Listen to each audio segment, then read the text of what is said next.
Arch Advocate Show. It's Friday, people. Boy, I'm really hoping that.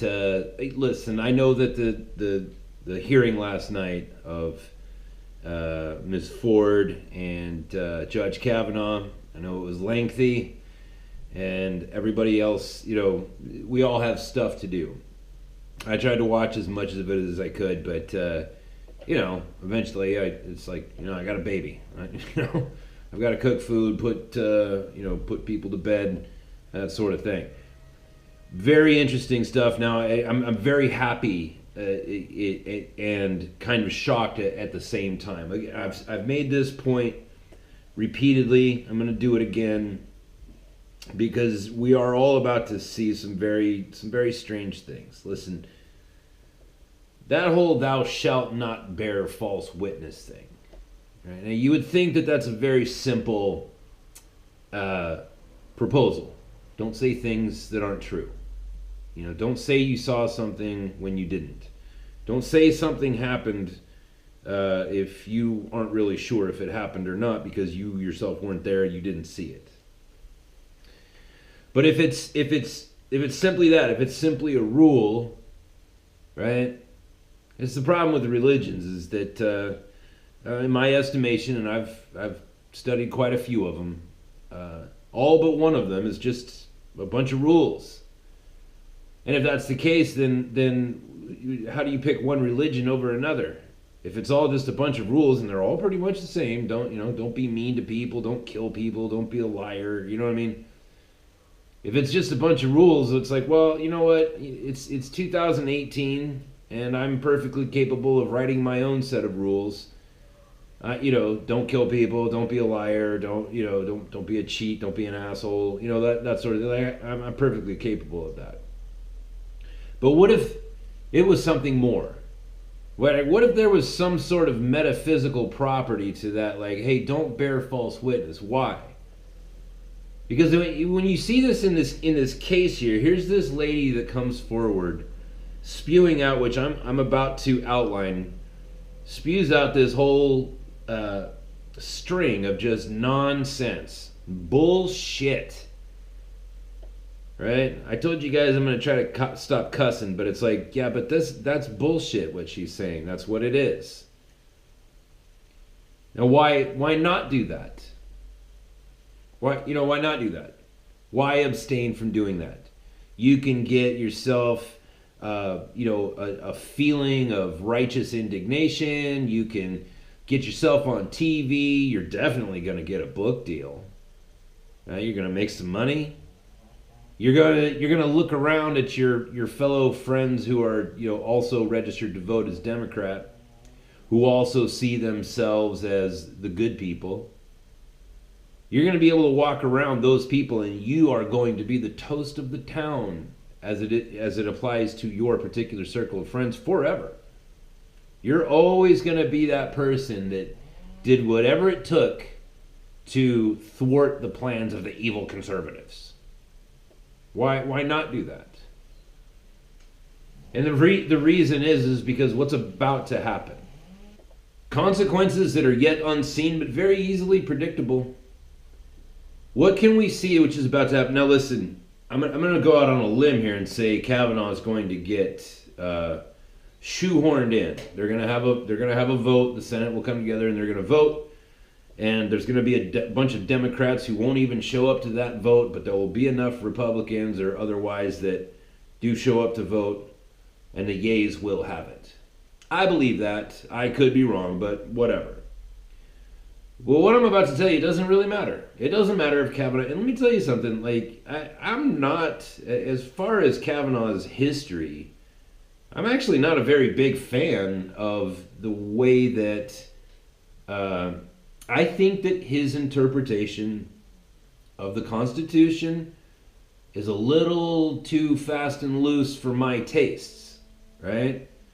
But I've said this before, like, when it comes to the Second Amendment, I like where he's at.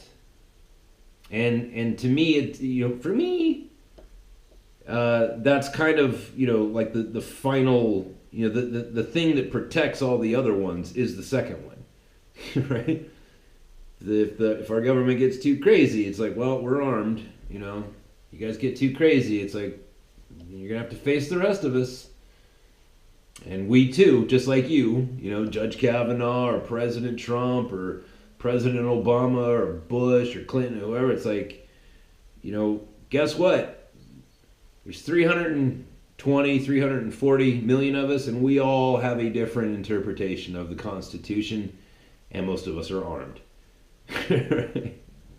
So, best you people that we hire to do this kind of work, interpret the Constitution, best you go about it as conservatively as possible, right?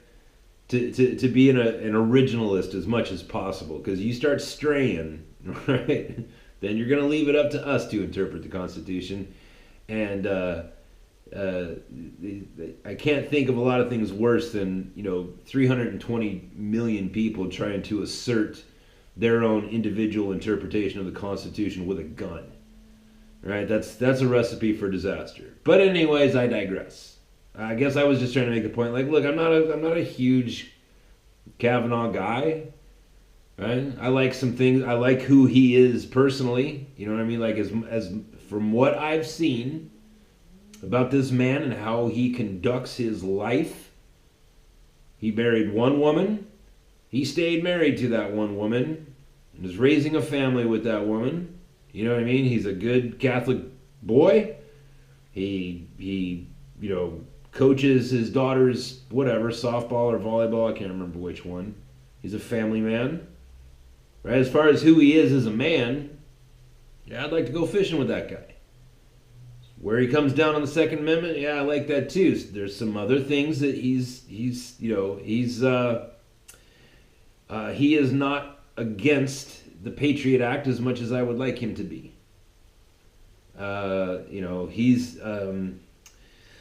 He comes down on Roe v. Wade. And now listen, again, like, I've heard what he said about Roe v. Wade, and from a legal standpoint, and trust me, I know very little about legal stuff, right? I know a little, but certainly not on his level. But the arguments he made was like, from a legal sense, I can totally see what he's saying. Right? He's saying, look, it's not, this isn't, you people are saying like, oh, are you going to overturn Roe v. Wade? It's like, dude, it doesn't work like that. I've been watching Christian people for since 1980, right? Since President Reagan took office, right? Roe v. Wade was passed in January of 1973. 4 months later, I was born. 7 years later, right? Wait a minute. Yeah. 7 years later, I was born.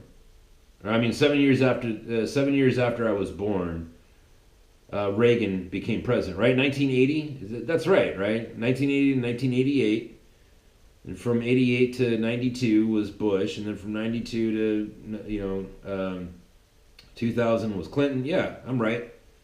1973 to 1980. So when I was 7 years old, President Reagan came into office, and from that time. Right, because that's, 7 years old, I started becoming, people tend to become cognizant of the world around them around ages, 10. 8 years old to 12 years old, like right in there. It's usually around 10 years old. So right around then is when I began noticing that Christians were talking about, oh, finally, we're going to have a president that's going to get rid of Roe v. Wade. And 8 years went past, and they said, oh, President Bush Sr., he's going to get rid of Roe v. Wade. Oh, no, there's a Democrat in office. Forget it. 4 years later, some other conservative runs for president. Oh, we need to vote for this guy because he's going to overturn Roe v. Wade. And then Clinton won again. 4 years later, oh, we need to vote for President Bush because he's going to overturn. I've heard Christian people saying this my whole cognizant life. The president is going to overturn Roe v. Wade. And it wasn't until I was in, I don't know, probably my early to mid-20s that I looked into it.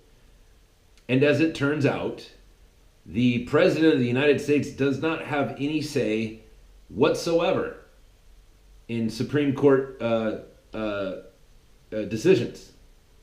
No decision whatsoever. It does not work like that. We have in this nation what's called the separation of powers. We have three branches of government: the executive, the legislative, and the judicial. And all three of them, the way that it's supposed to work, has not been working this way for quite a while, but the way that it's supposed to work is all three of those branches are equal. Equal in power to the executive branch. Equal but separate. Right? What Judge Kavanaugh was saying about Roe was like, look, you people keep asking me like, oh, are you going to overturn Roe v. Wade? And he was saying like, dude, it doesn't work like that. In order for Roe v. Wade to even be in front of me, it would have to be, re-prosecuted. Like there's all these steps that have been tried before. And you're talking about, it's like, it's not like I can just go to, get elected, get chosen, get voted in as a Supreme Court, as the most junior member of the Supreme Court, and just go in and be like, let's just get rid of Roe v. Wade. It's like he was saying, it's like, dude, it doesn't work like that. And I understand what he was saying. And perhaps that's what he also meant when people were asking him questions and whatnot about the Fourth Amendment. But either way, I mean, it's just whatever. Whatever. He's conservative enough for me, right? He's an originalist enough for me. And I'm sorry, but I kind of went off on the rabbit hole there, but, down the rabbit hole. But look, we are about to enter in, whether Kavanaugh wins or not, we are entering into a very strange time right now, and Lindsey Graham addressed it. By the way, like a boss, Lindsey Graham. Dude, I couldn't, there were two times when, literally tears were welling up in my eyes. And it was, when Kavanaugh, was talking about his dad, and he got all misty. I almost lost it. But when Lindsey Graham was going off, it was like I was filled with so much joy that it was like this is who we want politicians to be. We need this.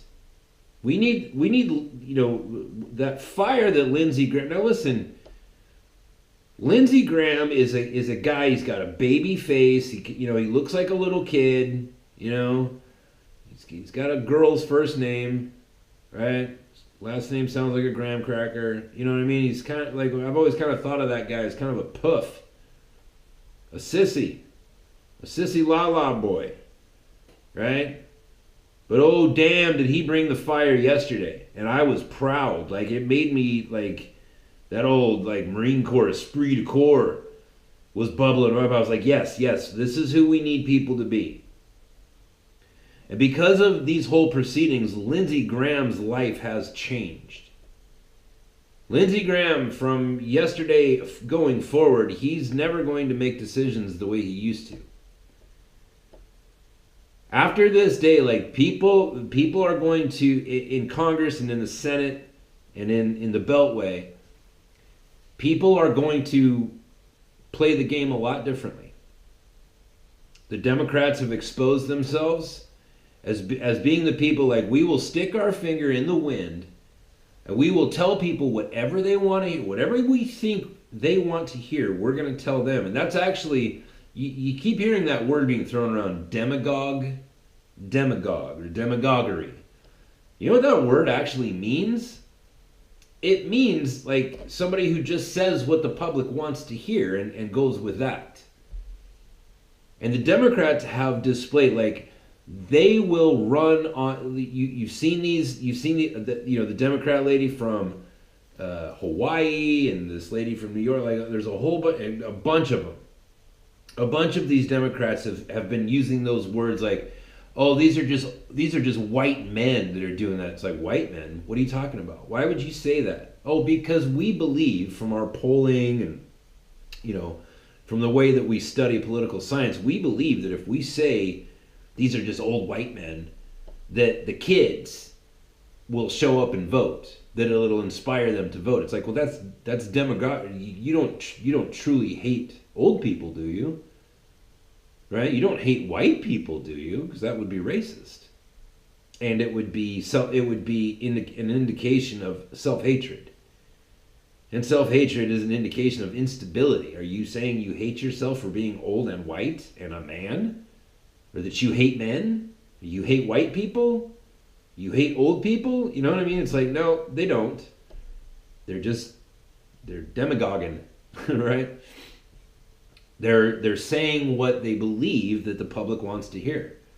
And I believe very strongly that that is a sore miscalculation. It's justified, but wrong, right? It was a valid theory, but I believe that it's wrong. I could be wrong in that, but from what I'm looking at, you guys seen the turnouts that Donald Trump is bringing when he goes to South Dakota or whatever, and he goes there so that he can support, some congressman or some governor or something like that.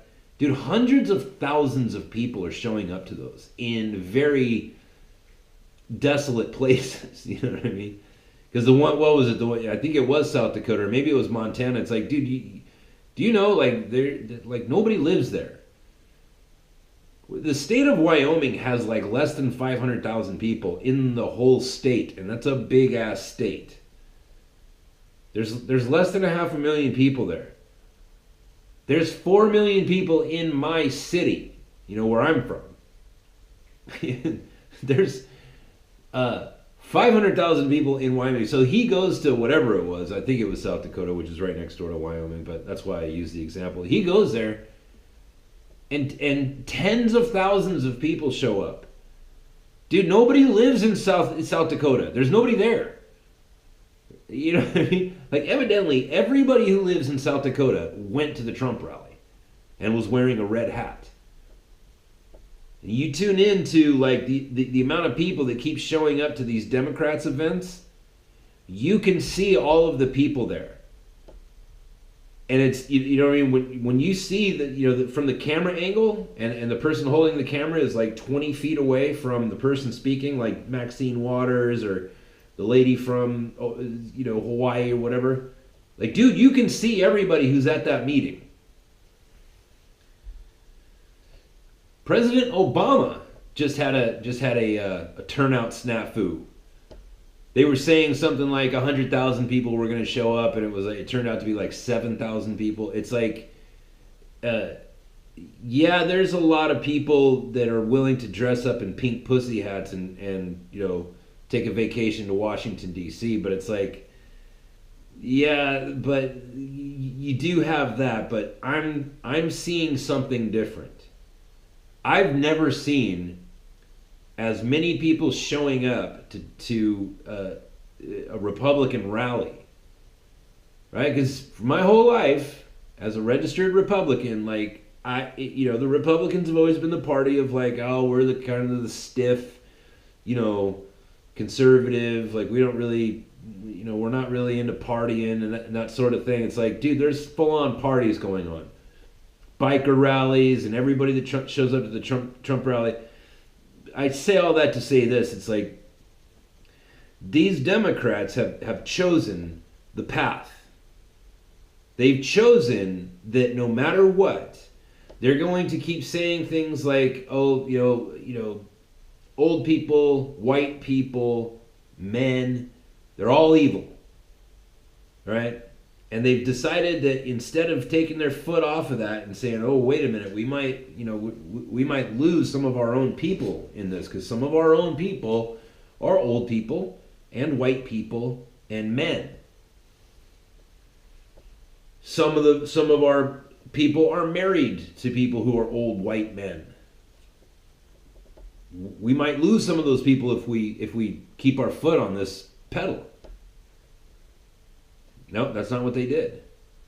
They continued on now where they're starting to talk about, well, we're actually the party of socialism. It's like, are you? You do know that like that people do, they may think that in college, but then they get out into the real world and they find out, they start learning about the value of money. They start learning about how economics works, and then they turn into conservatives. And you're hoping that, everybody that's in college right now that is in their, wearing their Che Guevara T-shirt and thinking like, oh, we want communism. It's like, that doesn't represent barely even a fraction of registered voters. Like, you're going the wrong way, Democrats, but they just keep putting their foot on the pedal, right? You got that Senator Cumberbund or whatever his last name is. It's like I can't remember his name, but he got busted. He was lying about being a Vietnam vet. He lied about it, and yet he's still a senator. And he sits up there and scolds people for not telling the truth, and accuses people of not telling the truth. It's like, okay, you do know that like there's television, right? Like people can see this. It's bizarre, and they are going. It's very clear now that the Democrats they have no interest in coming to their senses. They're assuming that the majority of voters are 22-year-old undergraduate students who just graduated college. They're assuming that's the whole nation, and therefore they're going to try to preach to that group of people as if all registered Democrats are that. I would have to estimate that most Democrats are actually quite sane people. The Democrats used to resonate with people that I used to work with, like iron workers and things like that. Like, when it came to unions, like there are a lot of good union, like the electricians union and the miners union, miners as in mining, things out of the ground, iron workers, whatever. Like the Democrats used to have all of those people's votes because the unions were pretty good if you were an iron worker, and the Democrats had a pretty good history with that and whatever, or at least that's the way they made it look. But now they're telling those same people, the Democrats are telling the American worker, like, if you are a white man, we're not for you anymore. So those people are going to be like, well, then I guess I'm not voting Democrat anymore. Because I'm out here risking my life every day, walking these I-beams, building these buildings for you to have your businesses in, and now you're telling me that I'm evil because of my skin color?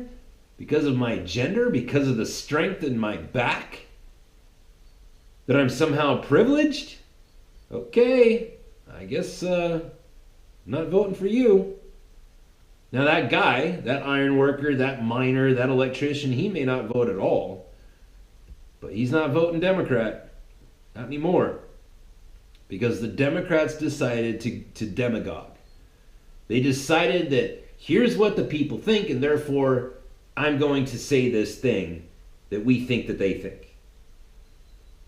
And that is bad for our whole country. That's bad for me as a Republican.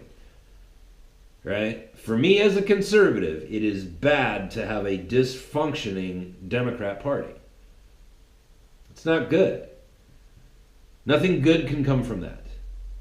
So no matter what happens, even though there's a lot of people that are like me that are like, well, we're winning. It's like, yeah, we're winning. And as long as Trump, keeps his eye on the prize, yeah, we're gonna do all right. But it's like the power is shifting right now, and it's shifting to our side. But I'm skeptical of that. That's absolute power, and absolute power has a bit of a history of affecting people. You know what I mean? Now, to the other side, right, and to the good side, is that there's going to be it's not just Lindsey Graham and Brett Kavanaugh. Although those two people, from now on, right, If Kavanaugh gets in, every time he's faced with a decision, he's going to remember what just happened to him over the last 2 weeks. The lens that he sees life through is forever changed. Right? Every time he looks at his wife, every time he looks at his daughters, every time there is a judicial case in front of him, every time he walks down the street, goes into a restaurant, that man, because of the last 2 weeks and all the false accusations and all of the death threats, and the threats against his wife, and the threats against his daughters, that man is going to see life through a different lens permanently. That's a dangerous thing. I mean, I think it's a good thing. I think that is going to help to correct a lot of bad laws that have been passed in our country. But the fact is that it was born out of trauma. And Lindsey Graham, same thing. That guy was shaken. I saw him twice. There was his questions, during the Senate hearing last night, but then there was some video of him in the hallway, just a couple hours before he made those statements, or minutes or hours or whatever. That dude was shaking. He was so disgusted by the state of politics in the modern age. And he was saying, like, you Democrats, like, you want power so badly that you're willing to ruin America? You're willing to ruin people's lives? You're willing to lie and bear false testimony? Bear false witness? And he said it. He was like, whether you're successful or not, this has changed America, and not for the better. Nothing is ever going to be the same now. I mean, thank God for that, right? And I've been saying this the whole time, like this was never going to be easy. We have had, politics being the same now for decades, and it has needed to change. And now Lindsey Graham is saying, like, dude, this is never going to be the same. So there is that sort of, well, thank God for that.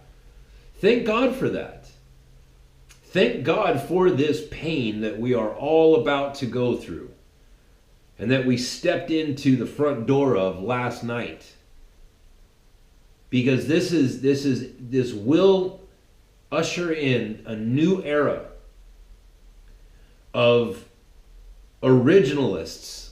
In my opinion, like, this is my prediction, is that guys like Lindsey Graham, guys like Brett Kavanaugh, other conservative-minded people that are in the Congress and in the Senate, those people are all going to bring back that old-time religion. Give me that old-time religion, right? They're all gonna turn into constitutional originalists, where it's like, okay, what does it say on the paper? Well, it says the right to, a well-regulated militia, the right to bear arms. Well, it says I have the freedom of speech, the freedom of assembly, the freedom of religion. Well, I guess that's what it means then, because it seems like there's really no need for an interpreter. This is written in English. I speak English. It says I'm free to speak. End of story. And that has wider, implications when it comes to, well, how do we then apply that? How do we take that First Amendment and apply it to what Google's doing? Well, is Jack Dorsey, is Twitter, is Google, is Facebook, are they suppressing people's free speech? Yes, they are. Well, it says right here that people have the right to free speech. Well, but wait a minute, they're a private company. It says right here, the right to free speech. End of discussion. Pay a big fat fine or go out of business. Either way, I don't give a damn what you do. Right? This could have very, very severe implications and consequences, and I believe it will. Thank God for that. Thank God for the woe that we are about to go through as a result of what the Democrats brought about. The Democrats showed us. It was the Democrats who showed us how easy it is to lie to the American people for those people. It's the Democrats that showed us that they clearly know nothing about how the system works. When you had that one congressperson saying to Peter Strzok, well, I'd give you a Purple Heart. Or Cory Booker saying, I am Spartacus. I am not very Smarticus. Right? Like, that's very telling of, like, you know, these people are supposed to be like the esteemed, you know, my esteemed colleague. They're supposed to be like judicious, you know, like people who really know like how the government works, how it's supposed to work, what the founders wanted, you know, whatever. And it turns out it's like, no, these people are just a bunch of assholes. And they're hungry for power, and they'll do whatever it takes to get it. And they will lie and slander and destroy lives, and they will completely destroy America. Like they have literally began to embrace socialism, which is an anti-American, anti-capitalist point of view, and they're embracing it. They let a socialist run for president, and he got real damn close to it. They're willing to destroy America just so that for the rest of their lives, which, by the way, those are, you know, Diane Feinstein, how much longer do you think she's got? She's willing, let's say it's 20 years, right? Let's say she lives to be 100. She's willing to destroy America. She is willing to destroy Brett Kavanaugh's life, which has an effect on the entire United States, so that for the next 20 years, she can have her little toy of political power. Now we see who those people are. You see what I'm saying? And so going forward, I think we're going to see more of what we saw out of Lindsey Graham last night. And I, for one, am grateful for that. I mean, but don't get it twisted, folks. Like, that's going to mean major upheaval. And it's going to require Donald Trump to continue to declassify things and let us know, like, what really happened with Benghazi? What really is going on with Hillary Clinton? Like, what are the circumstances surrounding so many of these people who kept showing up dead from bizarre suicides, that sort of thing? Like, this could get ugly and even more deadly than it already has been. And it needs to happen. It certainly needs to happen. What we've been turning a blind eye to for the last 20 or however many years, we're now going to have to face that. Right? And nothing's going to be pretty about it. So be courageous, folks. Just a short podcast today, man. Remember, thou shalt not lie. Because when you lie, now if you do it in your own little community, right, you may think like, it doesn't really matter. You know, my lies don't really have overreaching consequences. It's like, well, think about this. Right, look at the false witness that this lady, Miss Ford. Look at the trouble that it's caused. And you might be sitting there thinking like, oh man, I thought her testimony was compelling. Really? She couldn't remember if she took her polygraph test the night before she flew out or the day of that she flew out. And this was just weeks ago. Right, so, and she says, I took a polygraph test in this hotel. They brought it to me and I took it. The lady says, well, where were you? She says, well, I was in the hotel. Okay, well, was this on such and such a date? You know, it was like, let's just say it was the 20th. Was this on the 20th or the 21st?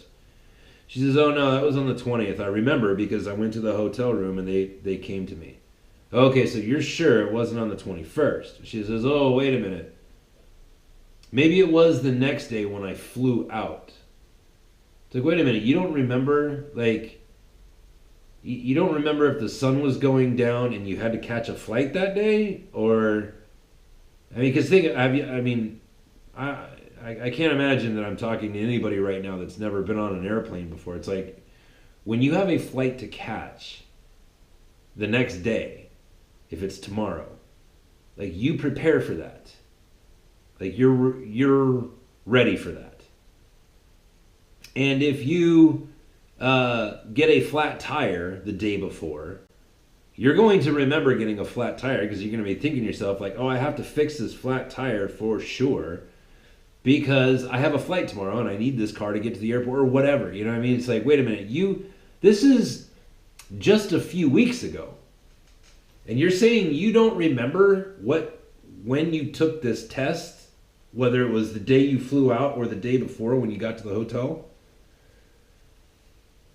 That's not asking you what you had for lunch that day. This is asking you for the first time in your life ever that you were hooked up to a polygraph machine either the day before or the day of, that you had to catch a flight. It's not asking you what you had for lunch. It's asking you if somebody came to your hotel room, plugged a bunch of instrumentation onto you that has never been on your body ever before in your life. So it's going to be kind of a remarkable event in your brain. And you can't remember, but we're supposed to believe you when you say you remember with exquisite detail, with excruciating detail, something that happened 37 years ago. Okay. Yeah, nothing to see here, folks. There was a bunch of stuff like that in her testimony. I don't know if you saw it. There was a bunch of stuff where she was like, no, I don't really remember. I don't remember. She says, 37 years ago, I went to a country club, I went swimming, then I went to this house and got raped, and then I went home. But I don't remember how I got to the country club, because I was 15 years old and I couldn't drive, but I don't remember who took me there and dropped me off there. I don't remember who picked me up from the country club and dropped me off at the house where I got raped. I don't remember who picked me up from the house where I got raped and drove me home. You don't remember any of that stuff. Nothing in there. Okay, but we're supposed to believe that you remember Brett Kavanaugh's face, even though all four of the people that you said witnessed it, they all said under penalty of felony. They swore, like in a written fashion, like I swear, like if I'm lying, then you can prosecute me as for like I understand that if I'm lying, that's a felony and I can be charged and thrown in jail. All four people said, yeah, I don't know what that bitch is talking about. She's out of her fucking mind. All four of them. And she can't remember if she took the polygraph. Oh, by the way, there's one little thing about the airport that I left out. One day was the day of her mother's funeral or her grandmother's funeral. And the next day she had to catch a flight. Right? I took a polygraph test. I remember that I took the polygraph test because that was the day of my grandmother's funeral. And the lady says, wait a minute, are you sure it was that day? Why did you take a polygraph test on the day of your grandmother's funeral? Oh, wait a minute. Actually, you know what? It may have been the next day when I had to catch a flight. It's like, these are big events in people's lives. People, for the most part, don't get on planes every day. There are people who do, but not very many, and you're not one of them. These are two big events, a funeral and catch a flight day. And you can't remember. Okay, but you do remember 37 years ago. Okay. Unbelievable. And not to mention the fact, like, if you watch that, it was really, one thing that's really bizarre is, like, when we have these Senate meetings, it's so that we can arrive at the truth. So you would think that everybody involved would have hard questions for the person being asked, right? During the confirmation hearings for Brett Kavanaugh, he was asked hard questions by Republicans. And, of course, bizarre questions that were also hard by the Democrats. And last night, every time a Democrat had their 5 minutes, because each one of them was allotted 5 minutes, Every time they had their 5 minutes, it was just, oh, Miss Ford, I just want to tell you that you're so brave. You're so brave. And everybody loves you and everybody believes you. Just that. Just that. For 5 minutes. And I'm just thinking, like, is there a question in here somewhere? Oh, there was a question. Like, oh, Miss Ford, I know you got raped that day. And that's terrible. And I'm very sorry for your pain. But here's my question. Which part of it do you remember as, like, being the worst? You know what I mean? Like, yeah, I don't know, the part where I got raped, I suppose. You know what I mean? Like, literally, that literally happened, what I just said. Bizarre. So now the rules are, thank God, are different, and the gloves are off. I think that we're going to see a lot of punching. That's my prediction. I could be wrong. But I never am, and that's the truth, like I told you guys. Anyways, thanks for tuning in this week on the Arch Advocate podcast. If you want to help keep the podcast going, you can become a Patreon member, a supporter. Going to archadvocate.com, arch-advocate.com. Also, if you're watching this on the YouTubies, hit that subscribe button, would you? It's right there. It's free. Just click on it. And also the bell icon. I'm getting reports that YouTube just demonetized a whole bunch of new people. And also, keep your eyes open for a complete shutdown of all conservative pages and Twitter pages and Facebook pages and whatnot. I can see that happening very soon, very easily. Thanks for tuning in, and we'll talk to you next week.